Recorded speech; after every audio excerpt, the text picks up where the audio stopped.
안녕하세요. 부동산TV 부동산입니다. 8월 9일 부동산 뉴스 오늘도 읽어보도록 하겠습니다. 자, 첫 번째 뉴스예요. 그린벨트 풀어 집값 잡는다. 내곡, 과천 등 해제지역 촉각 이런 뉴스원 기사인데요. 8월 2일 부동산 대책에도 이 내용이 있었어요. 그러니까 이제까지 공급책에 대한 얘기가 없다가 대책에서 공식적으로 처음 언급이 됐다라고 말씀드렸고, 이제 구체적인 내용에 대해서는 9월에 있을 주거복지 로드맵 이제 그 관련해서 그때 아마 이제 얘기가 나올 거다라고 얘기를 했어요. 그러니까 그때 얘기가 나온다기보다는 엄밀하게 얘기를 하면 공공색지에 대한 공급은 지속적으로 필요하다면 더 발굴해서 하겠다라고 얘기한 거고, 주거복지 로드맵 9월에 발표하는 내용은 이제 기존에 이제 공급하기로 결정이 되어 있었던 공공택지들, 공공주택지구 안에 이제 희망타운, 가칭, 신혼희망타운, 신혼부부들 등에게 이제 줄 수 있는 공공분양 또는 공공임대주택들에 대한 확보책들, 이런 것들을 좀 구체적으로 살을 붙여가지고 내놓겠다, 그런 얘기였는데요. 이제 그와 관련된 기사가 오늘 지금 일단 하나 나왔습니다. 자, 기사에서 보시면 기사에서 똑같이 그렇게 얘기하고 있어요. 그린벨트를 풀겠다라는 걸 확답을 좀 한 상황은 아니다라고 얘기하고 있고, 이제 앞으로 이제 공급하려는 데 중에서 우리가 이제 유망 인기 공공주택지구라고 이렇게 표현하듯이 이제 얘기 나온 게 수서 역세권 개발, 수서역 중심으로 이제 거의 주상복합 아파트머니에서 이제 얼마 전에 그거 풀었던 걸로 알고 있거든요. 예. 지금 LH, 그러니까 지난달 개발사업자인 LH와 철도시설공단은 국토부에 수서 역세권 공공주택지구 지구 계획을 승인 신청했다. 그래서 이제 수서 역세권의 제일 메인 핫블럭도 이제 공동 분양을 할 계획인 거고, 그다음에 이제 업계에서 얘기하는 거는 9월에 추가 대책에 업계의 최대 관심사는 그린벨트 해제 포함 여부다. 그래서 정부가 청와대가 그린벨트를 풀어 강남 집값을 잡기 위한, 앞서 얘기했던 대로 이제 그 위례의 신도시가 결국은 831 대책에서 주택 공급책으로 얘기가 됐던 것처럼, 요번 이제 9월에 주거복지 로드맵에서 공공주택 공급에 대한 언급을 어쨌거나 한 부분이 있으니, 공공주택 공급 확보를 위해서 그린벨트 좀 좋은 지역들, 여기에서 얘기하는 거는 강남에서 과천 가는 길에 개발되지 않은 그린벨트 지역들, 이런 데들을 그러니까 좀 개발하는 얘기가 나오지 않겠냐. 내곡지구 이런 데가 거기 이제 그 주변 얘기인 것 같아요. 그래서 이제 그거를 지금 관심 있게 보고 있다라는 거죠. 근데 국토부는 일단 현재 특정 지역을 염두에 두고 있지 않다고 밝혔다라고 하고, 그린벨트 해제 관련 공공성 및 합리성 제고 방안에 대한 연구 용역을 발주했고 결과를 기다리고 있다라고 해서, 아직까지는 지금 명쾌하게 지금 방향을 얘기하고 있지는 않지만, 만약에 이런 지역들에 이제 공공주택 지구 또 지정을 해서 공급을 한다고 하면 확실히 만약에 관심 가질 만한 대기 수요자들은 정말 많이 있겠죠. 근데 앞서 파리 대책에서는 이런 지역에 아파트 민간 분양을 하겠다 이런 내용보다는 확실히 이제 공공주택, 공공임대주택 공급하겠다라는 방향을 뚜렷하게 세우고 있어서, 이런 신규 택지가 개발이 된다고 하더라도 공공분양, 공공임대, 그 다음 10년 임대, 분양전환 이런 쪽의 물량을 아무래도 좀 많이 넣을 거고, 민간 분양 같은 경우는 아직까지는 잘 모르겠어요. 근데 변수는 있습니다. 변수는 뭐가 있냐면, 이제 뒤에 이어서 얘기할 부분이긴 하지만, 강남 재건축 사업들이 저는 이번 8.2 부동산 대책으로 인해서 조금 많이 멈춰서는 곳들이 좀 많이 나올 거라고 생각합니다. 그러니까 정부가 생각할 때 그런 부분도 고려해서 정책을 냈다고 생각해요. 설령 강남의 재건축들이 올스톱되는 한이 있더라도 가격이 더 오르려고 하는 이런 불안 요소는 잠재우겠다라는 어떤 그런 마음가짐으로 이번 부동산 대책을 짜지 않았나 싶고요. 그렇다고 보면 강남권의 주택 공급 물량으로 앞으로 강남의 앞으로 공급 물량 넉넉하다라고 판단하는 부분도 조금 불안 요소로 작용할 수 있으니, 이제 그런 부분을 보완하기 위한 공공주택지 개발 또 카드로서 정부가 일단 카드는 여러 가지를 준비해 놓는 게 좋으니까 그럴 수도 있을 것 같다. 그렇게 생각이 드네요. 기사를 꼽아서 읽어보니까 그냥 카더라 기사긴 합니다. 근데 오늘 나중에 9월달에 이 주거복지 로드맵 보도자료가 좀 제대로 크게 나오겠죠. 아무래도 이제 하겠습니다라고 해서 내놓고 있는 거니까. 그러니까 8월 말에 도시재생 뉴딜 사업 선정 관련된 자료 나오면 꼼꼼하게 봐야 될 것 같고요. 그 다음에 요 지금 주거복지 로드맵 같은 경우도 좀 꼼꼼하게 봐야 될 것 같고, 말로는 맨날 본다 하면서 저도 지금 꼼꼼하게 지금 못 보고 있는 게 작년 연말 올해도 2개 나온 거 있죠. 리모델링, 서울시 리모델링 기본계획 하나, 그것도 좀 꼼꼼하게 봐야 되는데 대충 한번 보고 저도 말았네요, 생각해 보니까.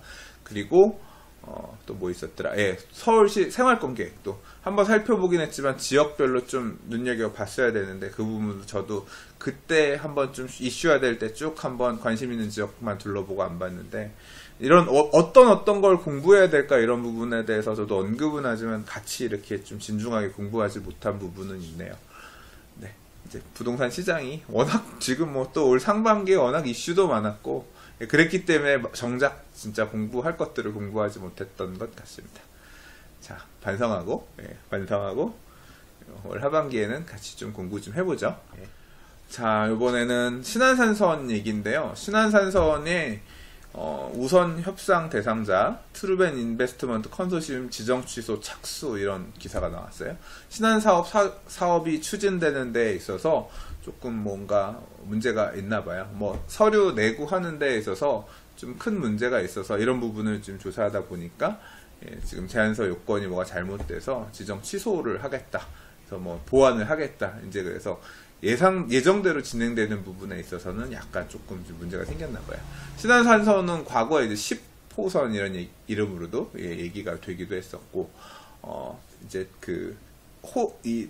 신안산선이니까 안산 쪽에서부터 이제 남서부권으로 이렇게 올라와서 영등포를 거쳐서 이제 여의도를 거쳐서 올라가는, 이제 굉장히 좀 어떻게 보면 교통 편의성 측면에서 굉장히 중요한 신안산선이 들어가는 지하철에 이제 걸려 있는 지역들은 굉장히 좀 큰 호재로 작용할 수 있을 만한 지하철역 그런 호선이기도 하죠. 이 신안산선이 빨리 사업이 추진되기를 참 기다리고 계신 지역 주민분들이 많이 계실 것 같은데, 뭐 이런 기사 보면서 가슴 진짜 출렁하시는 분들 많이 계실 것 같아요. 아무래도 이 교통 문제라는 게 그렇잖아요. 이거 하나 있고 없고에 따라서 지역에 대한 가치 평가 자체가 많이 달라지는데, 근데 진짜 민자로 기차, 이제 지하철 만들고 경전철 만들고 하는 문제가 생각처럼 진짜 쉽게들 풀리지 않는 것 같습니다.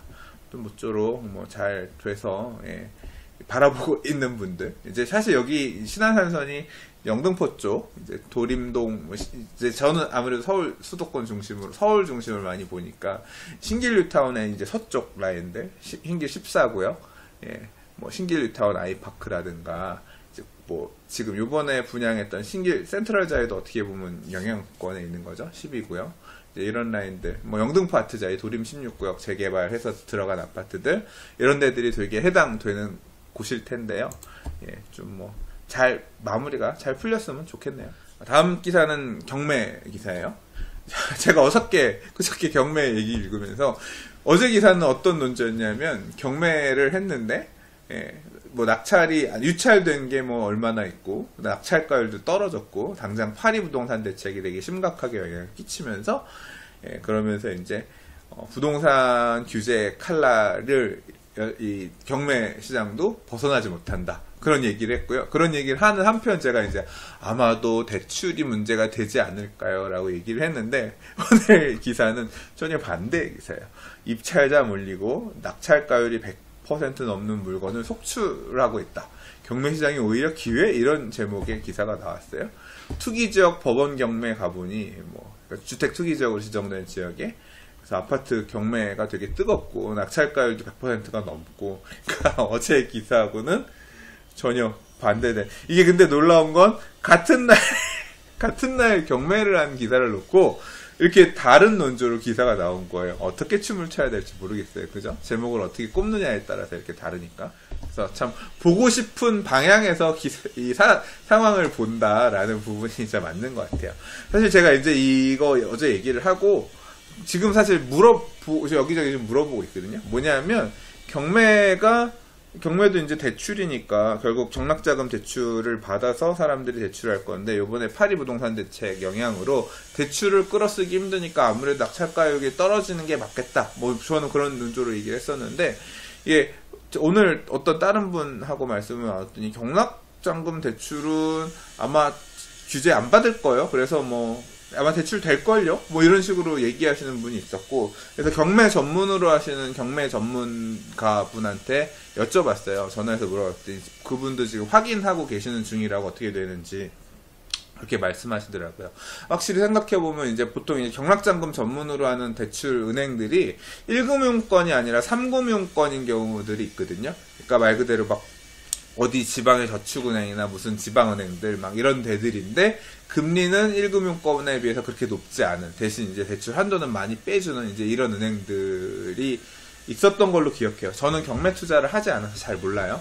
근데 이제 아마도 이제 그런 데들에서는 대출을 해주면서 이런 식으로 대출은 나오니까 우리는 상관없어, 이런 데가 있는 건지 어쩐 건지 모르겠어요.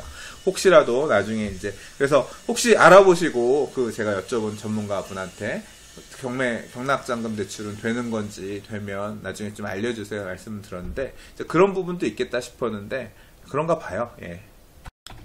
이제 근데 기사에서 얘기하는 내용을 보면 투기지역으로 지정된 강동구나 송파구 얘기가 있지만, 한편으로 이제 성남시, 이제 요번에 부동산 대책에서 투기과열지구로 지정되지 않은 성남시 지역 같은 경우 있는데, 보면 이제 이렇게 규제에서 벗어난 지역들, 투기과열지구에 지정되지 않은 이제 조정지역으로만 되어 있는 이런 지역들 같은 경우는 일종의 풍선 효과처럼 이제 규제가 아무래도 적으니까, 예, 그렇게 가는 경향이 보인다. 이제 그런 뉘앙스로, 예, 좀 설명되어 있는 부분이 일부 있고요. 어제의 기사에서 읽었던 부분하고는 조금 다르게 이제 뭐 인터뷰한 내용도 있고, 그런데 말 그대로 좀 자금 연력이 되고, 뭐 기사에서 인터뷰한 내용 보면 실수요자, 예, 이제 대출 아예 받을 생각 없이 보셨던 분들, 이런 분들이나 아니면 이제 강남이나 말 그대로 이제 메인 블럭에 진입하려고 하는 분들은 이런 식으로 해서 자금 여력이 안 되는 분들이 떨어져 나간다고 생각하면, 경매를 주택을 취득하는 어떤 도구, 방법의 하나로서 좀 괜찮은 물건들이 나오면 사겠다, 이런 식으로 오히려 이제 접근하는 그런 모양새도 좀 보인다. 이제 그런 부분도 한편으로는 이제 기사에서 얘기하고 있어요. 이게 제가 방송을 오늘 그 부동산 별별수다라고, 예, 이제 조영준 대표님이랑 얘기하고 오면서 했던 얘기가, 거기서 열심히 얘기를 했는데, 거기선 얘기했는데, 제가 오늘 방송에선 얘기를 안 했으니까, 예, 아마 이 방송에 처음 하는 거예요. 자꾸 대접이 되는 것처럼 했던 말 내가 또 하는 거 아닌가 싶어서 좀 조심스럽긴 한데, 이제 그런 얘기가 있어요.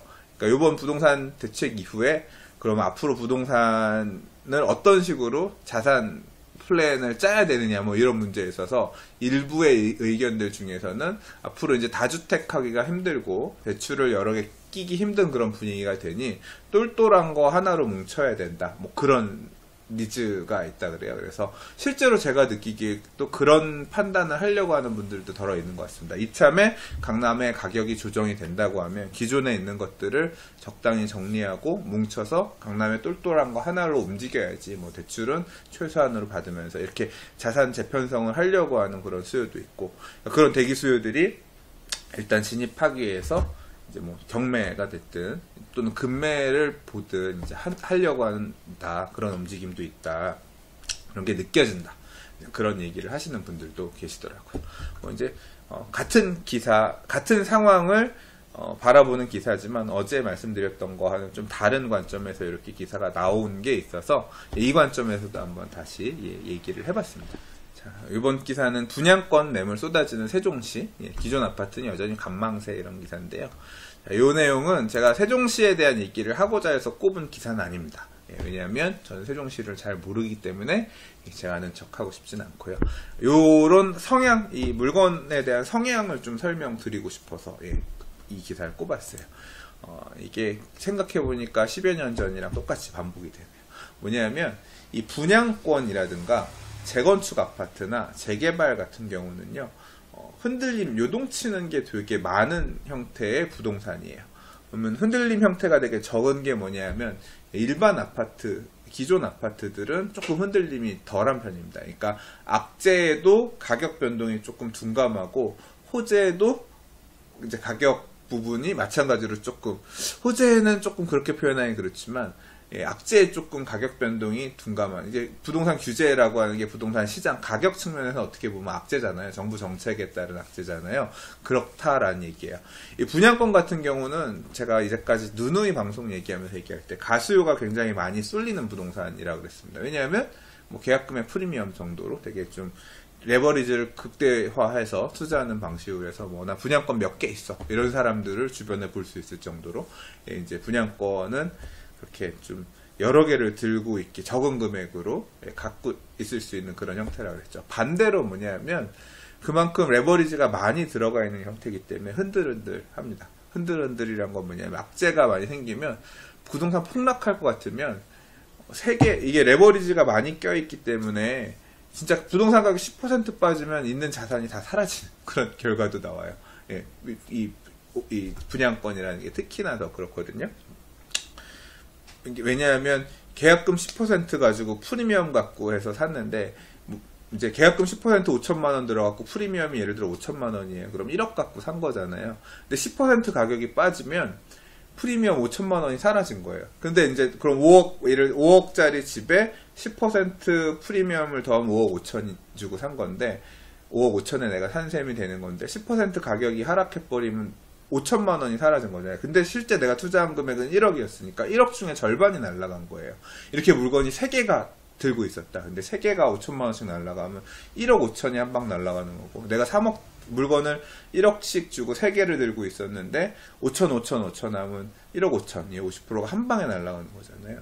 그러니까 이 분양권이라고 하는 게 레버리지를 많이 들여서 투자하는 거기 때문에 호재에도 막 크게 그러니까 여러 개를 들고 있으면 많이 먹을 수도 있지만 반대로 악재가 생기더라도 많이 한 방에 날아갈 수 있거든요. 그러니까 되게 리스키한, 어떻게 보면 좀 위험 부담이 있는 투자 방식이죠. 그럼 왜 이렇게 분양권은 레버리지가 많이 끼느냐? 이건 이제 결국 중도금 대출이라고 하는, 예, 풀 레버리지가 구조적으로 들어가는 거라서 그런데, 재건축도 사실 어떻게 보면 성향이 비슷합니다. 재건축도 미래에 지어질 새 아파트의 담보가치 기준을 근거로 해서 노후한 주택에 대해서 비싸게 사는 거잖아요. 그러니까 미래 가치를 기준으로 해서 이제 이 자산 평가를 하는 거잖아요. 근데 재건축 아파트는 대부분 전세 가격이 높지 않아요. 뭐 개포동의 주공 아파트가 가격이 뭐 10몇억 한다고 하더라도 실제로 전세 가격, 현재 가치는 되게 낮죠. 그러니까 현재 사용 가치는 되게 낮죠. 그러니까 나머지 부분을 대출을 가득 껴서, 보통 이제 그 돈을 다 내기 힘드니까 대출을 가득 끼고 전세를 껴서 재건축 아파트를 사는 형태가 되는 건데요. 다시 말해서 재건축 아파트들도 구조적으로 보면 레버리지 투자가 될 수밖에 없는 거예요. 이게 레버리지 투자가 많은, 그러니까 내 자산, 내 현금을 가지고 사용 수익하지 않으면서 미래의 가치에 베팅하는 형태의 물건들은 악재가 생기면 마음 쫄리는 사람들이 생겨요. 야, 정부가 더 부동산을 옥죄고 죽이려고 한다고 하는데 가격이 떨어지는 거 아니야? 지금이라도 먼저 팔아야지 내가 팔 수 있는 거지. 혹시 나중에 가면 진짜 안 팔리는 거 아니야? 이런 식으로 마음 졸이는 사람들이 많이 생긴다는 거죠. 특히 재건축 아파트 같은 경우는 이제 세대수 많은 데들도 많고 하니까 이게 뭐 단기적으로는 탄탄할 수 있어도요. 그리고 이제 인기 지역의 재건축 아파트들은 좀 그래도 가격이 단단히 유지가 되고 대기 매수세들이 항상 받쳐지는 반면에 이제 그런 힘이 약한 지역일수록 가격의 출렁임이 큰 편이에요. 올라갔다 내려갔다 하는 이 진폭이 크지요. 이제 그런 지역들이 있습니다. 제가 어느 지역이라고 얘기를 하면 되게 들고 일어나실 수도 있는 분들이 계실 것 같아서 방송에서는 참 언급하기가 그래요. 근데 그래서 보면 상한가가 출렁임이 많은 지역들이 있습니다. 그런 식으로. 그러니까 재건축 아파트나 분양권이 이게 부동산 정책이나 또는 호시장 이런 거에 따라서 가격 출렁임이 많은 편이에요. 그 얘기를 하기 위해서 제가 얘기를 했어요. 세종시도 전형적인 어떤 이런 공급 물량이 계속 많은 분양, 말 그대로 세종시는 없던 데다가 행정복합 도시를 짓는 거다 보니까 계속 몇 주택, 몇 생활권에서 계속 분양이 만들어지면서 갔던 데니까 전체적으로 도시 자체가 분양권이라고 하는 말 그대로 이제 지금은 살 집이 아니지만 앞으로 집이 될 어떤 거에다가 이제 레버리지가 가득해서 들어갔으니까 이 분양권을 들고 있는 사람 입장에서는 또 이게 집이 아니기 때문에 내가 그럼 손실을 보고 넘기지 뭐라든가 이런 식으로 판단할 수 있는 가수요들이 들고 있었던 물량들이 조금 움직일 수 있는 여지가 있다는 얘기예요. 근데 한편으로 제가 아까 이제 이거에 대비되는 걸로 아파트 그냥 기존 주택을 말씀드렸는데요. 기존 주택은 이런 악재에서 상대적으로 좀 가격 진폭이 적은 편이에요. 왜냐하면 그냥 살고 있는, 그러니까 실제로 소유하고 있는 수요층들이 전세를 놓고 있거나 실제 거주하고 있거나 실수요층들이 되게 많아요. 그냥 기존 아파트들. 그럼 가격이 떨어졌으면 떨어졌나 보다. 가격이 올랐으면 올랐나 보다. 기분은 좋네. 떨어졌나 보다. 떨어졌는데 기분은 나쁜데 뭐 어떻게 그냥 살아야지. 뭐 내가 지금 살아야 되니까. 그래서 이런 가격 변화에 따라서 팔고 이사 가야지. 아니면 가격이 남았으니까 얼른 팔고 다른 데로 옮겨 타야지. 이런 수요가 상대적으로 좀 덜한 편이기 때문에 물건이 조금 덜 나와요. 가격이, 우리 아파트 가격 시세가 좀 빠졌다고 해서 물건이 막 구조적으로 나올 수가 없어요. 왜냐하면 애들 학교 보내야 되고 유치원 보내야 되고 나 직장 가까운 데 다녀야 되고 어떤 그런 각자의 어떤 그 기준에 따라서 그 지역에 집을 깔고 거주해서 살거나 전세를 놓고 살거나, 전세 놓고 있는 집 뭐 누가 투자 목적으로 전세 끼고 타는 사람들이 뭐 항상 그렇게 많은 건 아니잖아요. 그래서 항상 그런 이유 때문에 물건이 나올 수 있는 구조적인 원인 때문에 조금 약간 시장 자체가 다르게 움직이는데, 자, 제가 이제 그 내용을 얘기하고 싶어서 이 뜬금없이 세종시를 꺼내서 얘기를 했습니다. 그런 측면을 좀 감안하시고 부동산 물건들을 만약에 보유하신 형태, 만약에 보유하셨다고 하면 성향이 그러하니 나는 어떻게 대처할 것인가. 앞으로 지금 시장 자체가 더 요동치고 흔들린다고 생각하면 더 진폭이 커지면서 물건들은 투매하는 물건들이 나올 수도 있고요. 그런 투매하는 물건을 보려고 생각하시면 또 이제 준비하고 기다리셔야 되는 거고, 한편으로는 항상 이제 모든 어떤 사건, 뭐 어떤 이벤트, 표현 좀 뭐라고 말해야 될지 모르겠다. 그런 이벤트는 어떻게 대처할 거냐고는 각자의 포지션에 따라서 다른 거니까, 제가 이제 저는 그 배후의 배경에 대한 부분에 대해 설명을 드렸으니까 이제 각자가 처한 상황에서 이런 이슈들을 어떻게 활용할 것인가를 고민해 보시기 바랍니다. 이번 파리 부동산 대책이 재건축 시장을 겨냥한, 그리고 다주택자를 겨냥한 대책이었기 때문에 재건축 얘기 조금만 하고 오늘 뉴스 마무리하도록 할게요. 이제 재건축 대책이 나오고 나서 이제 결국 뭐 어느 정도 정부가 바라보고 있는 재건축 시장에 대한 어떤 포지션? 정부가 재건축을 어떤 식으로 가이드하려고 한다라는 방향이 뚜렷하게 파리 부동산 대책을 통해 나왔기 때문에 조합들도 아이고 이제 알겠습니다. 그럼 우리는 뭐 결국 그 인허가권을 쥐고 있는 게 관이니까 우리도 그거에 맞춰서 이렇게 해야겠네요. 이제 방향들을 잡고 있는 것 같아요. 뭐 음마 아파트라든가 반포주공 5단지 아파트 같은 경우는 50층 이슈 때문에 한참 막 재건축 초과이익 환수제 피할 수 있다 없다 뭐 이런 얘기도 많이 있었고 그랬는데, 기사에서 보시면 그래요. 음마는 느슨히 어차피 우리는 못 피하니까 천천히 갈란다. 뭐 단지마다 이제 좀 느슨하게 맘먹고 그냥 천천히 가겠다. 뭐 이런 방향을 좀 세우고 있다는 거고, 반포주공 1단지 같은 경우는 우리는 최대한 이번 텀에서 피해서 가겠다. 왜 그러냐면 사업을 서두르는 대표적인 곳이고, 그래서 이제 재건축하는 안에 대해서 사업 시행 인가를 위한 총회도 했고, 그다음에 좀 있으면 이제 그 사업 시행 계획안 이제 안을 제출한다. 뭐 이제 그런 얘기고요. 이제 뭐 사업 계획을 제출하면 조합원 지위 양도는 사실상 불가능해지는 것도 고려하더라도, 그러니까 조합원의 개인 간의 거래, 여기 같은 경우는 아마 그게 좀 그 전에 이제 예외 규정에 따라서 이제 전매가 가능한 시점, 이제 그때까지만 전매하라고 그 다음에 이제 접수를 하면서 전매를 막으면서 이제 사업 다음 단계로 무조건 제초안 피하고 해서 이번 텀에 재건축을 하겠다라고 이제 움직이는 모양새를 보이려고 한다라는 얘기고요. 그래서 뭐 이제 조합들에 대해서 구체적 이름이 적시되지는 않았습니다만, 뭐 이제 가려는 데들은 어쨌거나 뭐 조합의 초과이익 환수를 하든 하지 않든 간에, 뭐 조합원들이 부담하든 하지 않든 우리는 예정대로 간다, 그렇게 몰아붙이고 있는 사업장도 있는 반면에, 한편으로는 좀 이제 뭐 압구정이라든가 사업이 조금 더딘 지역들 같은 경우는 우리는 아직 조합 설립도 안 됐고, 조합 설립 안 됐으니까 이제 조합원들 간의 거래에는 제한이 없고, 그다음에 요 기사가 아니라 요 다음 기사에서 있는데, 이제 이것도 같은 논조의 기사인데, 뭐 과천 주공 5단지 같은 경우는 일단 조합 설립 인가를 위한 총회는 했는데, 조합 설립이 나면은 조합원들이 이제 양도 금지 규정이 발생하면서, 그러니까 지위 변경 금지 규정이 발생하면서 거래를 못 하니까 조합 시행, 어차피 우리는 재건축 초과이익 환수를 못 피하고 하니까 거래라도 좀 하게끔 일단 우리가 조합 설립은 좀 늦춰서 하겠습니다. 뭐 이런 식으로 가고 있다라고 해요. 그래서 정비 사업에 있어서, 재건축 사업에 있어서 각 조합마다 이제 이해관계들이 다 다르고, 생각들이 다 다르기 때문에 이렇게 뭐 빨리 가려는 데는 빨리 가려고 하고, 천천히 가려는 데들은 또 천천히 가려고 하고, 이런 모습을 보이면서 이번 정부 하에서의 재건축 사업들을 준비하고 있다.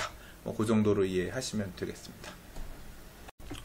자, 한편으로는 조합원 매물 어디서 나올까? 틈새 재건축에 관심 이렇게 되어 있는데, 이제 8월 2일 파리 부동산 대책으로 인해서 투기과열지구가 지정되면서 이제 조합원지의 양도 금지 규정이 이제 되면서, 재건축 조합이 설립된 데 물건은 투기과열지구면 살 수 없게끔 이렇게 돼 있죠. 근데 살 수 있는 물건도 있다라는 걸 제가 말씀드린 적이 있어요. 예외 규정에 따라서.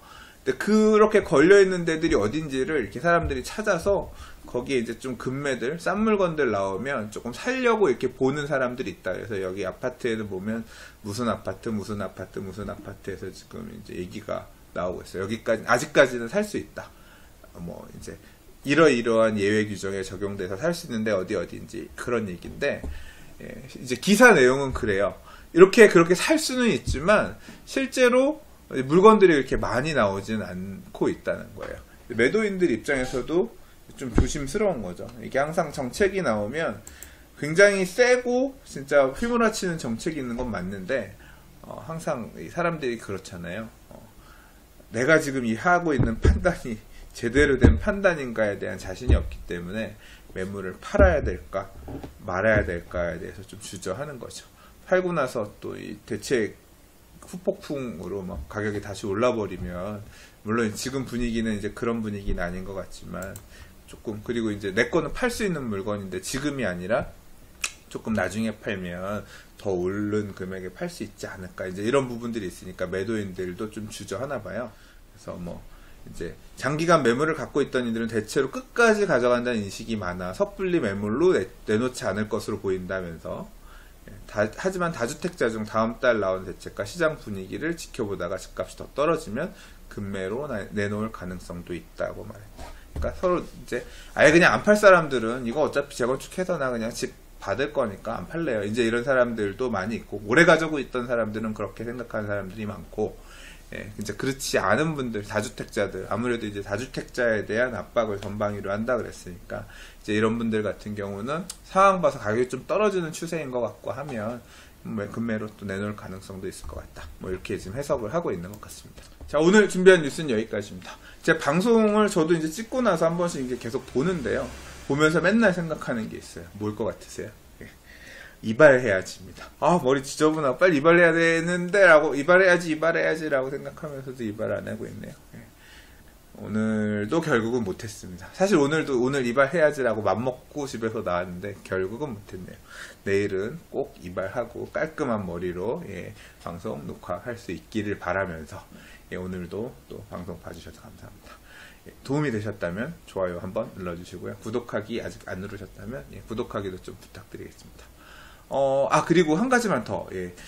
제가 실시간 방송을 뭐 짬나면 한 번씩 이렇게 뭐 해봐도 괜찮을까요? 실시간 방송 같은 경우는 지금 이제 부동산 뉴스를 읽는다거나 이런 것들은 조금 어떻게 보면 정제된, 어쨌거나 뉴스나 주제를 갖고 이렇게 얘기를 하는 건데, 실시간 방송도 그냥 프리하게 해보면 뭐 궁금한 얘기들이나 이런 것들 서로 의견 얘기 나누면서 할 수 있으면 재밌을 것 같은데, 피드백 같은 거 남겨주시면 반영해서 조금 고민해 보도록 할게요. 실시간 방송하면 아무래도 저녁 시간 이런 때가 좋겠죠? 많은 분들이 보실 수 있는 시간이 그때니까 한번 그런 부분에 대해서도 조금 고민하고 있습니다. 의견들 좀 남겨주세요. 네, 감사합니다. 부동산이었습니다.